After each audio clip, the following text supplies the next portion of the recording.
Artistes, chanteurs, comédiens. Découvrez les nouveaux talents d'ici dans Scène ouverte, le magazine de la culture régionale. Avec Stéphane Cousinet. Eh bien bonsoir à tous, très content de vous retrouver comme chaque vendredi soir. J'espère que vous avez passé une excellente semaine, pas trop froid j'espère. Et puis ce soir, eh bien nous allons continuer à vous faire découvrir des artistes. La semaine dernière nous étions à Saint-Mexan-l'École avec l'auteur, le poésie aussi Pierre Brandao qui était avec nous dans les studios. Et ce soir nous avons une autre artiste. Elle s'appelle Nicole Janton Marino. Elle est autrice, professeure de lettres. Elle est aussi journaliste. Elle est avec nous tout au long de cette émission. Eh bien bonsoir. Bonsoir. Merci beaucoup d'être présent ce soir dans les studios de l'NFM. Alors la semaine dernière nous avons reçu Pierre Brandao que vous connaissez. Que je connais bien, oui, depuis très longtemps, depuis ses débuts. Depuis ses débuts, donc. Et voilà, donc il nous a présenté un petit peu ses différents livres, ses différentes poésies, ses éditions. On le retrouvera très prochainement cette année sur LNFM, car on reviendra bien sûr sur ces différents livres. Mais ce soir, c'est votre émission. C'est votre émission. On va savoir un petit peu tout ce que vous faites au niveau des livres, parce que vous avez aussi des livres. Ce soir, on pourra les voir par rapport à la vidéo. Alors, Nicole Janton Marino, qui êtes-vous en quelques mots? Oh là là, c'est compliqué, hein.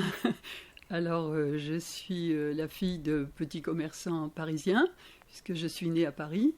Et j'ai fait mes études à Paris, une partie des études à Paris, une partie de mes études aussi à Strasbourg. Et j'ai 3 fils qui sont nés tous les 3 en Allemagne, puisque j'habitais en Allemagne avec mon mari à l'époque. Et voilà, au retour en France, à l'âge de 40 ans, j'ai commencé à faire du journalisme pour la presse étrangère. Je faisais partie de l'association de la presse étrangère, qui était une association très très intéressante, puisque j'étais invitée à tous les vernissages, à toutes les conférences de presse de Paris. Je travaillais à l'époque comme professeur de français au lycée allemand à Paris. Et là, comme vous le savez peut-être, les Allemands ne travaillent pas l'après-midi. Donc l'après-midi, je pouvais me rendre à Paris et puis participer à toute cette partie de ma vie journalistique. C'est vrai que vous avez passé toute votre vie donc, du côté de Paris, parce qu'actuellement vous êtes en retraite, hein, c'est ça? Voilà. Parce que c'est pour ça que vous êtes venu dans notre région pour passer votre retraite. Voilà, c'est mon mari qui connaissait bien La Rochelle, mon deuxième mari qui connaissait bien La Rochelle, qui a dit au moment de la retraite, la seule ville où on pourrait être heureux, c'est La Rochelle. D'accord. Donc c'est pour ça que on vous a fait venir ce soir dans l'émission parce que vous habitez La Rochelle. Hein. Voilà, c'est pour ça. Voilà, je suis à La Rochelle depuis plus de 20 ans. D'accord. Alors, donc, on va revoir un petit peu tout ce que vous avez fait depuis que vous faites des livres. Il y a beaucoup de choses à dire, comme l'invité de la semaine dernière. Donc, c'est vrai que vous étiez professeur de lettres et d'allemand. Expliquez-nous un petit peu quel était votre rôle en tant que professeur dans ces écoles.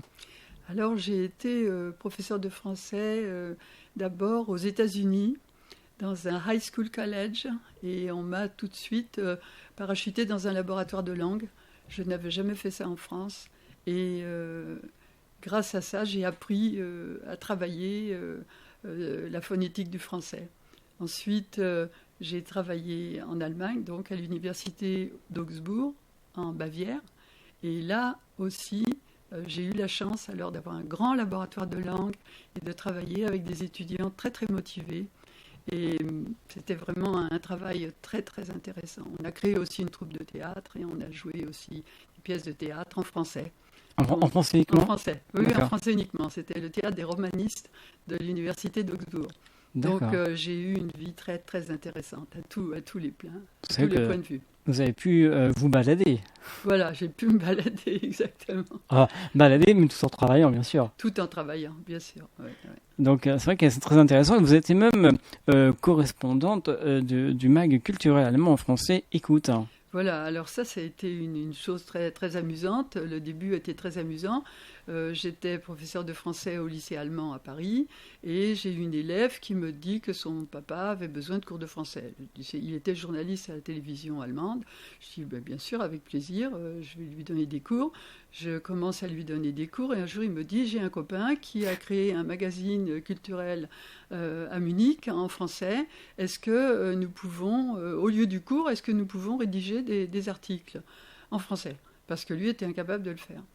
Ce monsieur s'appelait Udo Philipp, c'était un type très connu en Allemagne puisqu'il était correspondant à la télé. Et je rédige un article, 2 articles, 3 articles. Et puis il me montre le prochain magazine et il était en photo dessus, monsieur de notre correspondant à Paris, Udo Philipp. Je me dis quand même c'est un peu fort, je ne suis pas du tout citée, c'est moi qui ai fait le travail. Donc j'ai l'occasion un peu plus tard d'aller en Allemagne, à Augsbourg.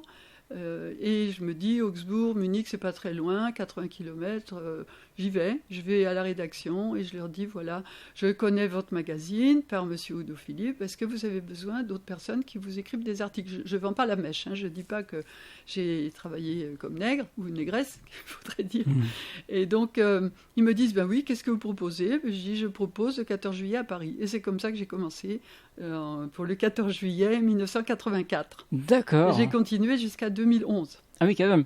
Donc, c'était pour en fait un remplacement en gros, puis non, c'était pas un remplacement, c'était le début du magazine. D'accord. J'ai eu la chance plusieurs fois dans ma vie d'ailleurs de participer à des démarrages de choses, donc comme par exemple ce magazine, et plus tard à Augsbourg c'était le démarrage du Centre de linguistique appliquée, et on avait besoin de quelqu'un, j'étais là et j'ai eu la chance d'avoir le poste. Et ce magazine a été suivi régulièrement? Il continue toujours. Simplement en 2011, mon dernier article, je pense que c'était celui sur l'excision, puisque j'étais déjà à La Rochelle à ce moment-là. D'accord. J'ai interviewé des femmes qui avaient été excisées, des Africaines. Et après, je me suis dit, bon, il faut peut-être quand même arrêter. Puis ma mère était entrée en maison de retraite ici, dans la région. Et il fallait que je m'occupe beaucoup d'elle. Donc j'ai dit, bon, j'arrête. En plus, je dois dire qu'à la rédaction, il y avait des jeunes loups qui avaient aussi envie de me faire sortir parce que j'étais une vieille dame à Paris, enfin en France en tout cas. D'accord. En tout cas, vous gardez un excellent souvenir. Oui, bien sûr. C'était formidable pour moi d'écrire, d'avoir le droit d'écrire comme ça. Et puis, c'était la rédactrice en chef à l'époque où j'ai commencé, elle était française. D'accord. Donc, on s'entendait très bien. Je lui proposais des articles et puis des reportages. J'ai fait des reportages, toutes sortes de reportages. Et les articles que vous avez écrits, vous les avez gardés avec vous? Je les ai gardés, oui. Ouais. Oui, je les ai gardés. Alors, je me suis dit peut-être qu'un jour, il faudrait que je fasse une espèce de récapitulatif de mes articles. Je ne sais pas si un imprimeur pourrait faire quelque chose. Pourquoi pas? Il y a peut-être un imprimeur qui nous écoute ce soir. Pourquoi pas? Ça peut être intéressant de vous aider par l'intermédiaire de cette émission qui est là pour rendre service. C'est-à-dire, les articles sont sur les Français de cette époque-là. D'accord. Parce que j'ai interviewé des Français, j'ai fait des reportages, j'ai fait toutes sortes aussi des articles, des billets d'humeur, toutes sortes de choses. Je me suis beaucoup amusée. Alors, par la suite, vous êtes très intéressé par l'art. Vous avez organisé des expositions de peinture à Giverny. Oui, tout à fait. J'avais une maman qui dessinait très bien, qui peignait, et j'ai été éveillée à l'art toute petite. Elle m'emmenait au Louvre quand j'avais 5-6 ans.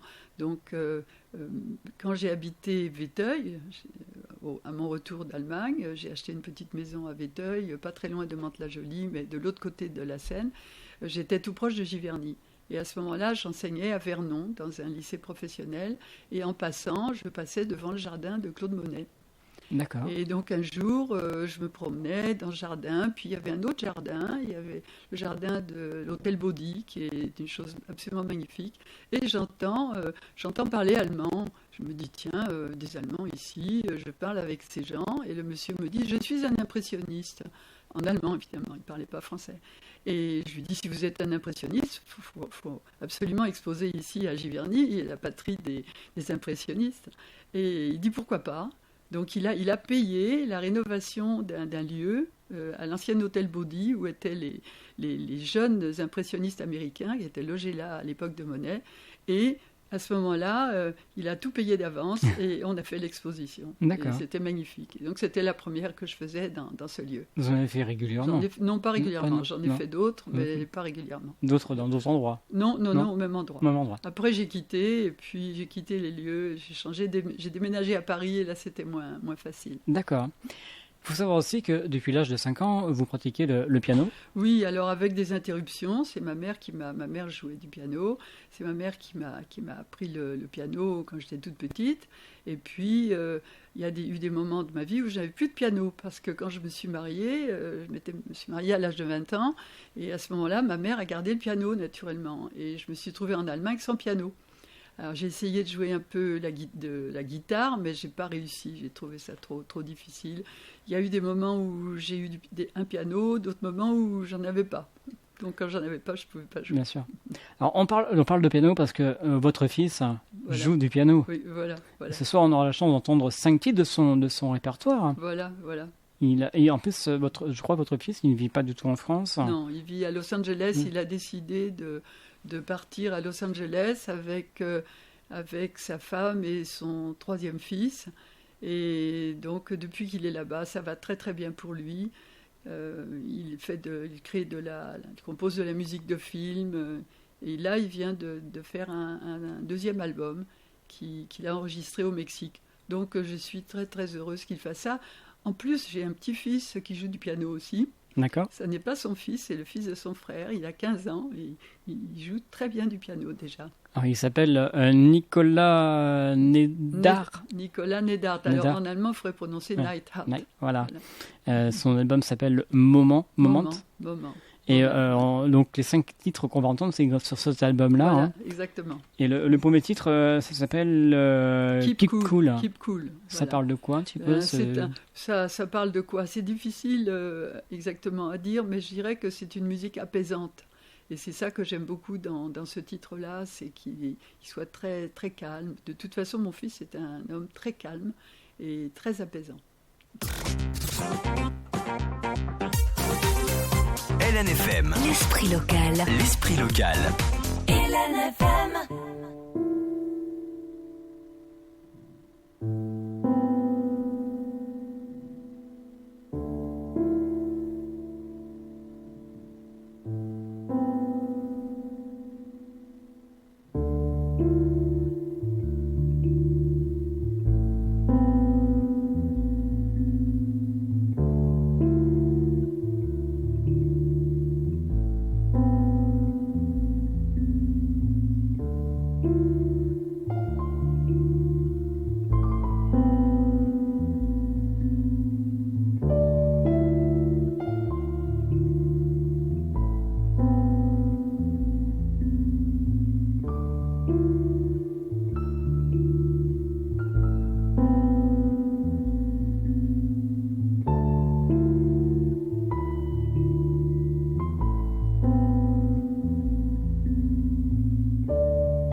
J'espère que vous passez une excellente soirée, très reposante ce soir avec notre invitée Nicole Janton-Marino, je vous rappelle qui est donc autrice, professeure de lettres et journaliste.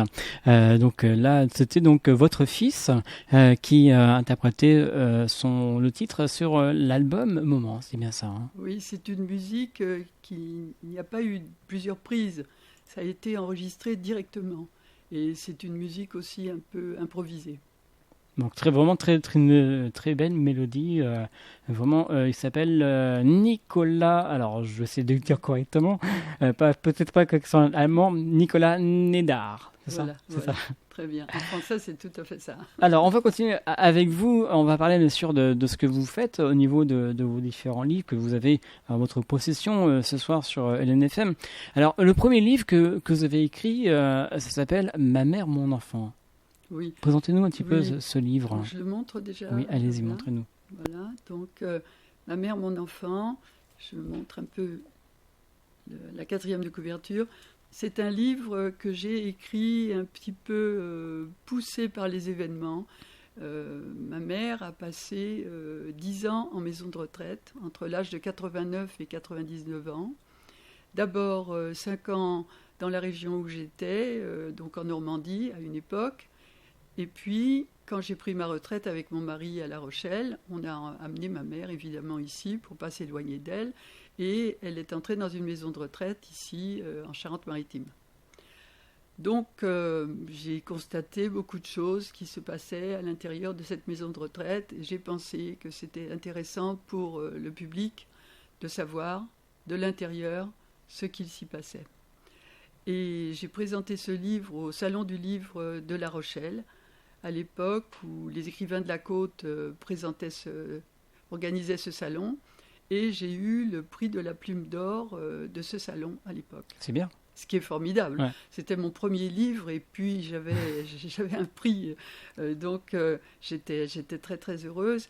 Et j'ai commencé à essayer de diffuser le livre, c'est-à-dire j'avais essayé déjà d'avoir un éditeur parisien qui m'avait répondu que les vieux n'intéressaient personne et que ça ne serait pas commercial. D'accord. Donc je l'avais auto-édité et puis finalement j'en ai vendu plus de 600. C'est bien. Moi toute seule, Ouais. sans éditeur, j'ai regretté beaucoup de ne pas avoir d'éditeur parce que là il aurait été diffusé bien mieux que ça. 3 fois plus. Bien, sans doute, oui. Ouais. Oui. Montre-nous la pochette de Oui, ce livre. voilà. C'est Ma mère, mon enfant. Ma mère, mon enfant, eh bien, j'ai donné ce titre-là parce que quand ma mère parlait, avant d'entrer en maison de retraite, quand elle parlait avec des amis, il y a des vieilles dames qui venaient la voir, quand elle était encore dans son appartement, elle disait, en parlant de moi, elle disait ma mère. C'était très très bizarre. Au lieu de dire Nicole, au lieu de dire ma fille, elle disait ma mère m'a dit de faire ça, ou ma mère... Et c'était moi. Ouais. Du coup, et c'est l'époque, mais je crois que c'est... Finalement, j'ai entendu ça à d'autres endroits, c'est le moment où nos parents deviennent nos enfants. Ils ont besoin de nous comme des enfants. Elle ne perdait pas la tête, mais elle faisait quand même pas mal de bêtises avec l'argent. Donc moi, j'ai été obligée de la faire mettre sous tutelle et je me suis occupée aussi de ses finances parce qu'il fallait absolument gérer ça. Quelle fut sa réaction lorsque vous avez écrit ce livre? Elle ne l'a pas vu terminer. Par contre, avant, je lui en ai parlé. Je lui ai dit, maman, je vais écrire quelque chose sur toi. Je vais écrire comment ta vie. Et elle était contente. D'accord. Elle était contente. D'ailleurs, la photo, on ne la voit pas très bien, mais la photo qui est ici, elle a 97 ans sur cette photo. Voilà, qu'on peut voir sur la vidéo, donc la photo... Voilà. Elle était gaie, elle était contente, enfin... Elle arrivait à bien supporter quand même sa vie de recluse. Mais j'allais la chercher très souvent, j'allais la voir très très souvent. Et ce livre, on peut le procurer quelque part ou pas? Alors, il est à la bibliothèque Michel Crépeau à La Rochelle. Par contre, c'est moi qui le vends puisque je n'ai pas d'éditeur. Donc les libraires ne veulent pas vendre des livres sans éditeur. D'accord. Si vous désirez en savoir plus, donc vous contactez par le lien de Facebook, hein, c'est ça? Oui, ou plutôt, moi je veux bien donner mon email. Hein. Votre email, allez-y voilà, si vous voulez. Le plus facile, c'est peut-être l'email, c'est Nicole Marino, M-A-R-I-N-O, tout attaché, Nicole Marino 17, @gmail.com. Alors on répétera tout à l'heure cette adresse Voilà, pour voilà. les personnes qui nous écoutent ce soir, qui veulent pourquoi pas avoir les différents livres qu'on va vous présenter. Oui, je pense que ce livre-là, il a été très diffusé déjà, mais bon, ce serait bien si d'autres personnes, chaque personne qui le lit est enchantée de ce livre. Et même, il y a des médecins qui les ont achetés pour les services, pour leur service. Par exemple, le docteur Dourte à Rochefort l'a acheté pour son service. D'accord. Au moment où il est paru. Vous pensez avoir autant de personnes qui ont acheté ce livre? Non, quand je l'ai écrit, c'était plutôt assez confidentiel, Ouais. hein, mais finalement, il faut dire qu'à l'époque, j'ai aussi donné beaucoup de conférences sur la façon dont une famille devait s'occuper d'une personne âgée. Donc, je donnais la conférence et à la fin de la conférence, je faisais des signatures. On va passer sur un deuxième livre. À la fin de l'émission, n'inquiétez pas, il y aura vraiment un très beau livre qu'il faut vraiment découvrir. C'est votre dernier livre en date. Mais le deuxième livre, ça s'appelle La chevelure dorée. Alors, je vais le montrer aussi. C'est pas moi, hein, c'est une jeune fille qui avait des très très beaux cheveux. C'était la fille de la maquettiste qui avait fait ce livre. Et donc, La chevelure dorée et autres nouvelles, c'est un petit peu le bilan de tout ce que j'ai vécu en le romançant dans ma carrière de journaliste. C'est-à-dire que je me suis servie en modifiant, en transformant les lieux, les endroits, etc. Et aussi les personnages, des interviews que j'ai faites, un peu comme celle que vous êtes en train de faire avec moi, des interviews de gens qui m'ont raconté des histoires incroyables. Une fois j'ai fait une interview avec une relookeuse, je ne savais pas du tout ce que c'était, donc elle m'a bien expliqué tout ce qu'elle faisait. Puis en parallèle, à la fin de l'interview, elle a commencé à me raconter sa vie. Elle m'a raconté d'autres choses. Je me suis dit, mais c'est intéressant ce qu'elle m'a raconté ça. Après, je pourrais le raconter. Puis après, j'y ai plus pensé. Et puis 10 ans après, je me suis dit, tiens, au fait, cette histoire, elle était intéressante. Et donc, c'est la première histoire. Ce sont des nouvelles. La première, il y en a 26. La première histoire s'appelle La chevelure dorée. D'accord. Donc, je me suis un peu servie de ce que vous avez fait. De ce que j'avais vécu aussi, moi. Il y a des choses que j'ai vécues qui sont dans ce livre aussi. D'accord. Ce sont des souvenirs, une partie de vos souvenirs. Il y a une partie des souvenirs, mais j'ai transférer ça avec des personnages. Transformer. Comme on fait toujours quand on écrit un roman ou quand on écrit quelque chose, on ne veut pas. Ce ne sont pas des documentaires, hein, c'est romancé. Est-ce que ces livres que vous nous présentez ce soir vont, je ne sais pas, peut-être aboutir sur un film, un téléfilm ça me ferait très plaisir, hein, évidemment. Ça me ferait très plaisir qu'il y ait certaines de ces nouvelles qui donne évidemment un film ensuite. Ça serait bien. Quelqu'un m'a dit, j'ai fait lire ces nouvelles à l'époque, c'était une dame, je ne sais plus son nom maintenant, qui était directrice de la médiathèque de Lagore.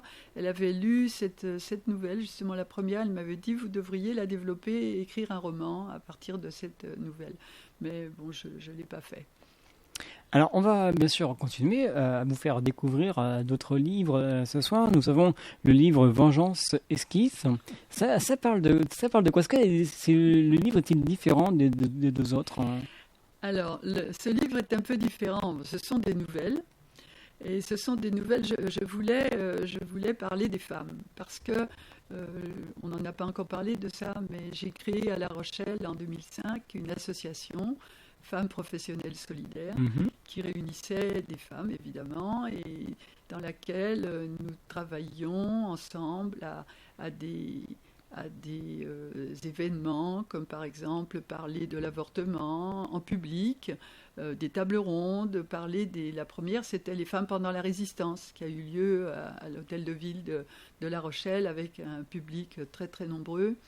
Et comme ça, je me suis intéressée aux femmes. Et il y a des femmes qui m'ont raconté des histoires. D'accord. Et aussi, étant donné que j'ai 3 fils, j'ai eu donc 3 belles-filles, et qui sont évidemment beaucoup plus jeunes que moi. Et je leur ai demandé si elles avaient des histoires, par exemple, de femmes qui s'étaient vengées. Et elles m'ont raconté des histoires incroyables de vengeance auxquelles je n'aurais personnellement jamais pensé. Et ça m'a beaucoup amusée. Je me suis dit, bon, je vais faire un livre sur les vengeances de femmes. D'accord. C'est bien de demander à vos filles, à vos À belles-filles. mes belles-filles, voilà. belles-filles Ah oui, de- mais moi, j'aime beaucoup ma famille. Et donc, maintenant, j'ai 7 petits-enfants. Et j'aime beaucoup mes belles-filles. Et mes ex-belles-filles, d'ailleurs, parce que j'ai multiplié par 2 les belles-filles, finalement. D'accord. Alors, donc, comme vous l'avez dit, c'est par rapport à l'association Femmes Professionnelles Solidaires, hein, Voilà. créée en 2005. Voilà. Et alors, qui a duré jusqu'en 2018. Et là, j'ai cessé cette activité parce que tout simplement, elle était trop Ouais, fatigante je m'en pour doute. moi. Je manquais de bras, on était 3 ou 4 finalement à faire tout le travail. Et en 2011, on a créé le Salon du livre féminin à La Rochelle, à l'Oratoire. Et ainsi que vous avez aussi eu un soutien de la mairie de La Rochelle. Hein. Absolument, oui. À l'époque, c'était Maxime Bonneau, le maire. Il y avait une femme exceptionnelle qui s'appelait Anne-Marie Vernet, qui est maintenant, je crois, qui a été élue à Rochefort, mais j'ai un petit peu perdu sa trace, qui nous a énormément aidés. Et il y a aussi Marilyn Simonet, qui est maintenant conseillère régionale, qui nous a soutenus. Et on a créé aussi les ailes à La Rochelle, Ouais. qui perdurent. Les ailes de La Rochelle, en quelques mots, c'est... Les ailes à La Rochelle, c'est un regroupement d'activités faites par les femmes pendant le mois de mars. D'accord. Voilà, donc ça dure toujours. On l'a créé aux alentours de 2010, 2011, quelque chose D'accord, comme mais ça. c'est bien. Oui, c'est c'était bien bien. de- Oui, moi j'étais enchantée. J'ai vu aussi qu'il y avait beaucoup de femmes qui avaient besoin de parler, besoin de s'exprimer et qui n'osaient pas. Et grâce à une association, on arrive mieux à parler. Il faut quand même savoir aussi que quelques années plus tard, vous avez arrêté donc cette participation Voilà, pour voilà. cette association, mais cette association elle continué et continué Voilà, et transformée par autre chose. Voilà, alors elle a continué, c'est le collectif Action Solidaire à La Rochelle qui a repris ce salon. Et puis maintenant, c'est 2 femmes qui ont repris ça, principalement 3 femmes, dont Lydia Chauvin, que vous avez interviewée. Tout à fait. Voilà. Je cherche le prénom, enfin en tout cas, Bénédicte Guillotot, Juliette Adjage, qui est la présidente, et puis Lydia Chauvin, qui est trésorière. Et donc, ces 3 femmes ont repris, et maintenant le salon va s'appeler Des mots et des ailes. Voilà, notre mot, notre signification. Voilà. On peut tout savoir sur Voilà. des mots et des ailes. Hein. Voilà, exactement. Je suis très Des ailes, heureuse c'est- que ça continue, évidemment. Des ailes, c'est E-L-L-E-S. Hein. C'est E pas des ailes majuscule. qu'on... Ah non. E majuscule, 2 L, E S, des ailes. Ouais. Très bien. Ouais. On va écouter votre fils ce soir sur LNFM, le deuxième Oui. titre de cet album qui s'appelle Moment. Je vous le montre à la caméra. Et le titre que ça s'appelle She Watch You. Oui. Et donc, c'est une musique que moi j'aime beaucoup parce qu'elle est très gaie. Et de toute façon, j'aime beaucoup la musique que compose mon fils en général, mais celle-ci, je l'aime beaucoup. Elle est très, très gaie. Hélène FM.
Artistes, chanteurs, comédiens.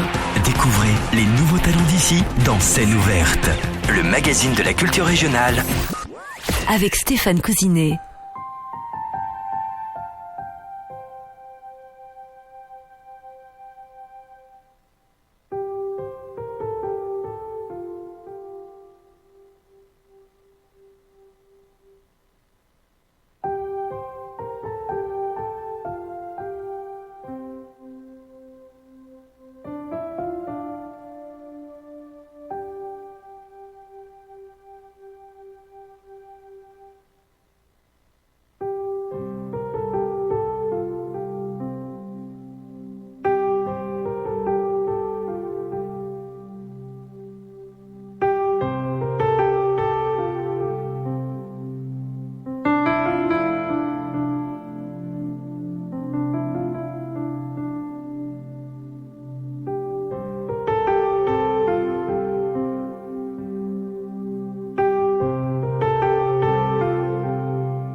Eh oui, nous rêvons ce soir, hein, grâce à notre invitée Nicole Jeanneton Marino, je vous rappelle qu'elle est autrice, professeure de lettres et journaliste. Vraiment de très très belles mélodies grâce à vous. Hein. Je trouve ça magnifique. C'est magnifique. Hein. Oui. On va rester avec votre fils. Hein. On va retrouver un autre extrait de son album. Je vous rappelle que son album, donc, il est paru. S'appelle Moment et vraiment 10 titres à découvrir. Il s'appelle Nicolas Nedar et le titre que c'est votre fils qui a décidé de nous faire écouter le 4e titre. Ça s'appelle Vague. C'est ça. Hein. Vague, oui. Vague. Un petit mot sur... Oui. Alors ça, vague, pour moi, c'est la Méditerranée, parce que moi, je suis plutôt méditerranéenne. je vis maintenant au bord de l'Atlantique, que j'aime aussi beaucoup, mais mon enfance s'est passée, les vacances de mon enfance au bord de la Méditerranée, et les vagues me rappellent vraiment la Méditerranée, le balancement, le bercement des vagues. Et dans quelques instants, on va parler de votre dernier ouvrage.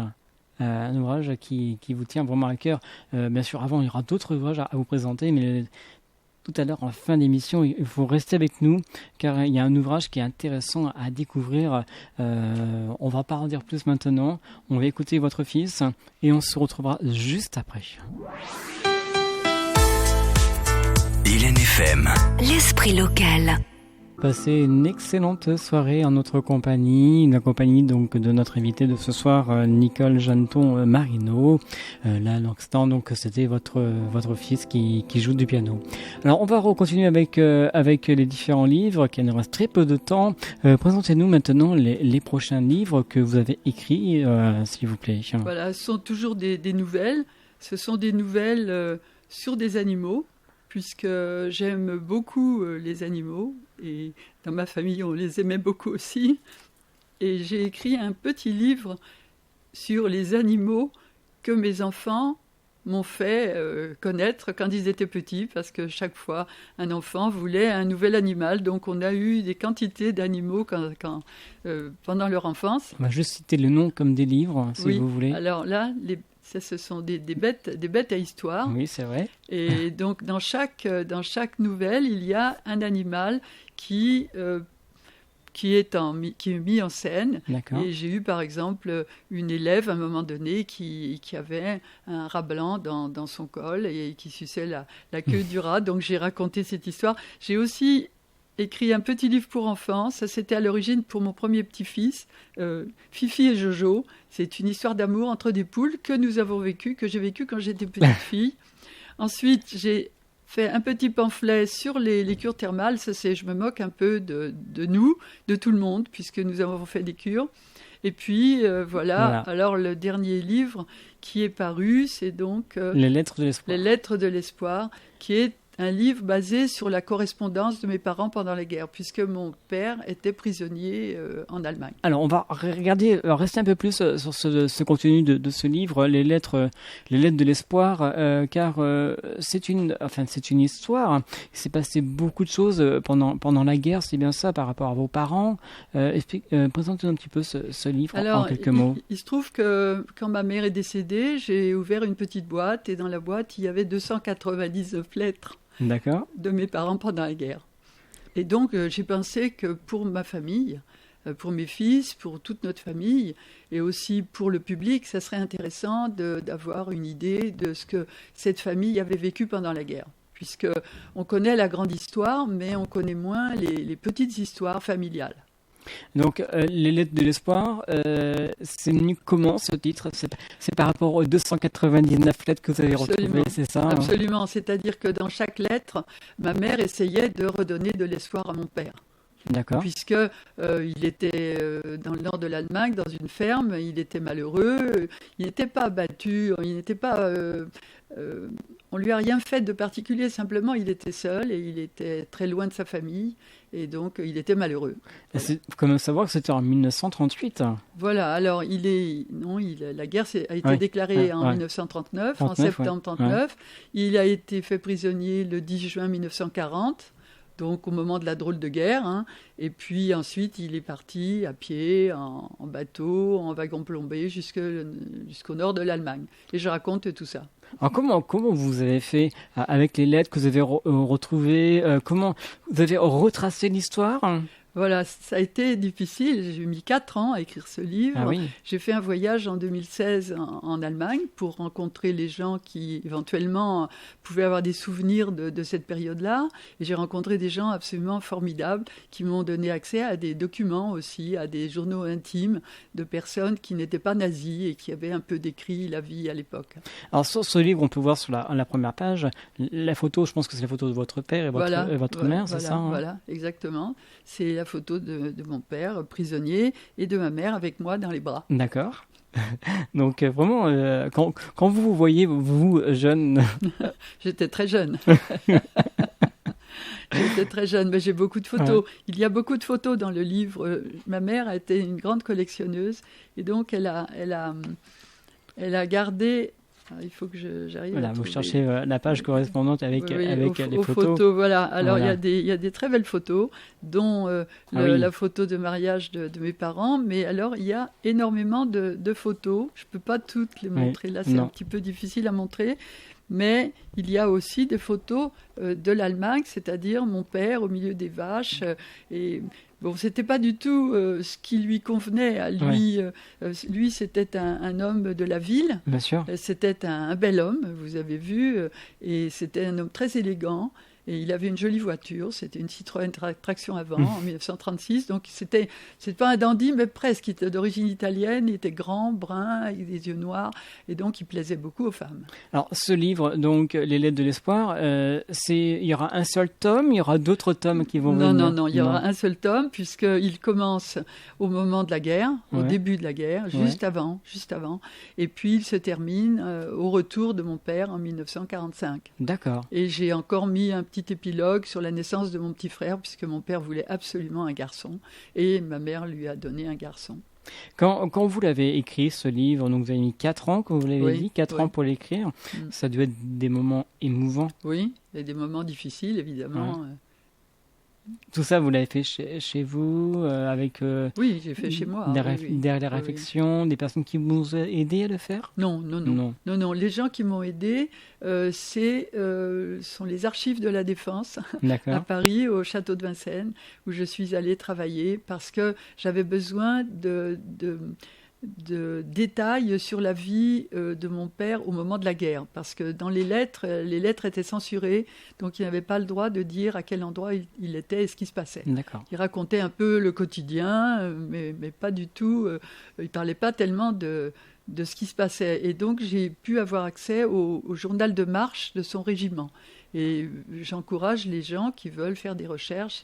On peut avoir, quand il s'agit de la guerre, les journaux de marche des régiments, parce que tout est consigné dans ces journaux de marche. Est-ce que c'est possible ce soir d'avoir un petit extrait sur ce livre pour l'auditeur sache un petit peu ce que parle ou de quoi ça parle? C'est-à-dire... vraiment un petit extrait. Oui, là, il faut vraiment penser que... Ah non, c'est pas là. Il faut penser que c'est vraiment intéressant de revivre ce qui s'est passé pour vous. Donc notre invité de ce soir, Nicole Jeanneton Marino. Ce livre retrace bien la guerre de ses parents en 1939-1945. J'ai perdu la page. J'avoue que j'ai perdu la page. C'est pas trop grave. Non, là, franchement, c'est pas trop grave. Si l'auditeur le veut, c'est très simple. Oui. Il vous contacte directement en envoyant un mail, c'est ça? Oui, voilà. Le livre, mais ce livre-là, il est dans les librairies. D'accord. Parce que contrairement aux autres livres, j'ai eu la chance de trouver un éditeur à Colmar. Ouais. Il s'appelle Jérôme Do-Bensinger. D'accord. Et ce livre peut être commandé dans toutes les librairies et je devais faire une signature à la FNAC.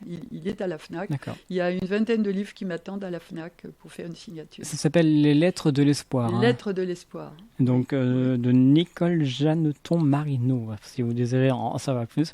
Voilà. Sinon, vous allez sur le Facebook. Vous avez un Facebook. Oui, j'ai Facebook, oui. Si vous désirez en savoir plus. Oui. Alors, juste avant de terminer, je crois que vous allez parler d'autre chose, d'un projet, il me semble... Oui, voilà, parce que j'ai écrit un autre livre, j'ai écrit un manuscrit. Vous n'arrêtez pas.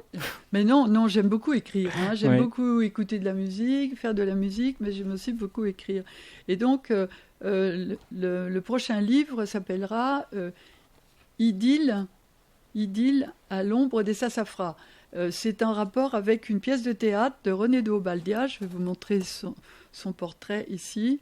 C'est un académicien de 102 ans avec lequel je corresponds depuis que je lui ai annoncé que j'écrivais un livre autour de sa pièce de théâtre Du vent dans les branches de sassafras. D'accord. Que j'avais vu à Paris et que j'ai fait jouer à mes étudiants allemands quand j'enseignais à Augsbourg, à l'université d'Augsbourg. Et je peux vous dire que c'était très très amusant et très sympathique de faire jouer des Allemands en français.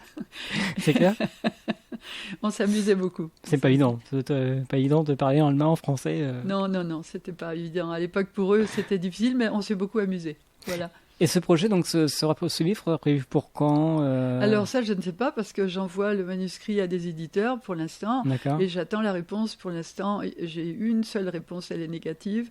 Et les autres, pour l'instant, j'ai pas de réponse. D'accord. Donc ça, c'est un projet. C'est un projet, voilà, mais je suis en train d'écrire autre chose. De toute façon, j'écris tout le temps. Vous écrivez tout le temps. J'écris tout Vous le n'arrêtez pas. temps. Oui, oui. Vous êtes plutôt, quand vous écrivez, c'est plutôt le matin, l'après-midi, le soir, la nuit? Alors, je réfléchis le matin en me réveillant, je réfléchis le soir en m'endormant, mais j'écris l'après-midi. D'accord. Parce que j'ai davantage d'heures devant moi. D'accord. Parce que tous les matins, j'écoute de la musique et je joue du piano. Je fais 1 heure de piano tous les matins. D'accord. Heureusement, mon mari fait la cuisine. Il en a eu assez de manger des carottes brûlées. Donc et ça me permet l'après-midi d'écrire. D'accord. Voilà. D'accord. Donc ça, c'est une journée type que vous faites en général. Voilà. En semaine. Hein. Voilà, en Ou semaine. le week-end, non. Ça Si. dépend. Ça dépend. Ça dépend. J'ai pas forcément. Ça dépend du temps qu'il fait. D'accord. S'il fait beau, on va marcher au bord de la mer. Bien On sûr. a la chance d'avoir la mer à La Rochelle. C'est vrai. Donc on fait ça. Et puis quand j'ai décidé donc de commencer, je m'y mets, mais je m'y tiens toute l'après-midi. Et même mon mari m'appelle, me dit la soupe est sur la table. Il faut arrêter. Donc à chaque fois, il faut que j'enregistre sur un disque annexe. Ouais. Sur un disque dur annexe pour ne pas perdre les manuscrits. Bien sûr. Et puis voilà. Mais j'ai plusieurs choses en route. J'aimerais écrire sur les femmes qui m'ont précédée. Arrière-grand-mère, arrière-arrière-grand-mère. Il y a toute une série de femmes là qui sont énergiques et vraiment formidables. Ouais, je ne sais pas si j'y arriverai. Il y a encore beaucoup d'histoires à raconter. Ah, alors. j'ai beaucoup d'histoires à raconter. Beaucoup de temps à passer encore. Absolument. Oui. En tout cas, c'est un grand merci d'avoir participé à cette émission. Merci donc c'est suite à un message que vous m'avez envoyé, c'est ça hein? Oui, mais c'est moi qui vous remercie. Ouais. J'avais vu la belle interview de Lydia Chauvin sur votre site, et donc j'ai pensé que peut-être je pourrais aussi parler de mes livres avec vous, et je vous remercie infiniment pour cette invitation. C'est fait, les livres sont présentés, maintenant il faut les acheter. Voilà, il faudrait les acheter. Vous avez donc sur le site, sur le Facebook, Nicole Jeanneton Marino. Redonnez-nous votre adresse mail. Hein. L'email, hein. Ouais. Alors c'est nicolemarino17@gmail.com. Et Marino, c'est M-A-R-I-N-O. Marino, c'est un mot, voilà. C'est un nom d'origine italienne. Et si vous désirez en savoir plus, donc vous êtes de La Rochelle. J'habite à La Rochelle. Voilà. On va pas vous rester exact, non, c'est La Rochelle. Voilà, vous envoyez un mail, et après, si vous désirez la rencontrer, elle sera très contente, bien sûr, de vous recevoir. Avec plaisir, et pour dédicacer mes livres. Voilà, les différents livres qu'on vous a présentés ce soir. Voilà, je recevrai les personnes et je ferai une dédicace. Très bien, en tout cas, merci encore. On finit avec votre fils en musique, Nicolas Nedar, et le titre, qu'il a choisi, ça s'appelle Will I See Him Tonight. Voilà. C'est bien ça? Oui, c'est une musique très dynamique et qui donne envie de bouger, je trouve. Très bonne soirée à vous. Merci infiniment. Merci. Au revoir. Au revoir. Voilà, quant à moi, on va se retrouver la semaine prochaine pour une autre émission Scène Verte. J'espère que cela vous a plu. Je vous souhaite un très bon week-end et à très bientôt. Merci, au revoir. Artistes, chanteurs, comédiens. Découvrez les nouveaux talents d'ici dans Scène Ouverte, le magazine de la culture régionale. Avec Stéphane Cousinet.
Artistes, chanteurs, comédiens. Découvrez les nouveaux talents d'ici dans Scène ouverte, le magazine de la culture régionale. Avec Stéphane Cousinet.